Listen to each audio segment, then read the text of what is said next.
first of all, I want to know the name Ruby Soho, and obviously the song Ruby Soho, written by our good friend Lars Frederiksen, who is a huge wrestling fan, to the point where he actually gave me a collection of DVDs, pirated DVDs, Chris Jericho's career, that he had found matches from Japan and Mexico and all that. And he gave them to me. Like, I was like, who still has DVDs? He gave me 10 DVDs.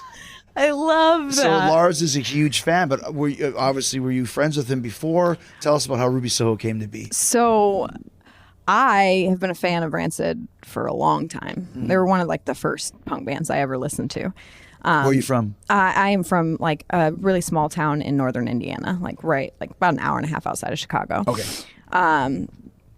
And I always looked at Lars as somebody that I idolized, because like when you looked at him, like the way he carried himself, like that was a confident dude. Like he was confident, and like he embodied to me what punk was. Like, just do what you want. Who cares what anybody thinks about you? Like he was somebody that I was like, God, he's just so cool. And so at one point in time, while I was in WWE, what I wanted to do, a lot of my coworkers were making their pay-per-view gears in inspiration from like comic book characters and stuff like that.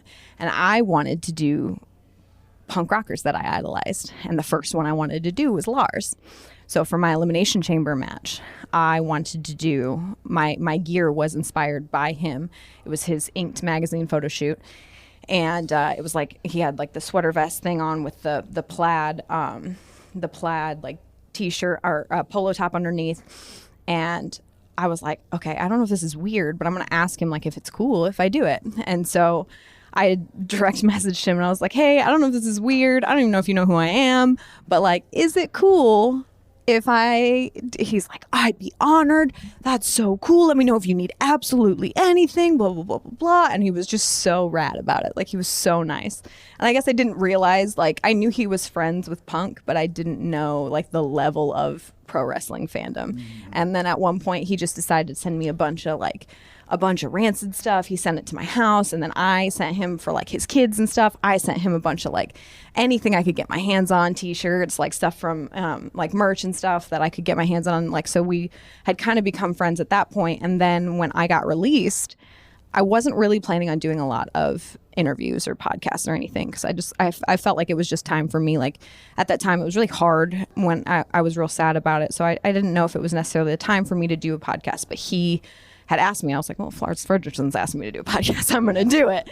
And during that time, I still wasn't sure what I was going to be called. I didn't really like my indie wrestling name. Which was? Heidi Loveless. Oh. Yeah. I didn't really like it because it was given to me. And Lace? Yes. And that was you? Yes, okay. That was me. And it never was pronounced correctly. It was given to me, and so I didn't really want to use it again. And so I had mentioned that to the guys in the podcast, and I was like, I think I want to keep Ruby because like it just feels a lot like me. And I was like, and I hold it near and dear to my heart because it was inspired by the song Ruby Soho. And he laughed and he goes, well, why don't you just use that? And I immediately just crumbled and melted into like 13-year-old me and was like, what? And he was like, yeah, I can get a couple guys on the phone. We can get you, Ruby Soho. We can get you the song. Like, we can work this out. And I was like, I'm in front of a camera just trying to hide my face because I was like, this is not real. Like, this is not real life. He is offering to give me this name and this song.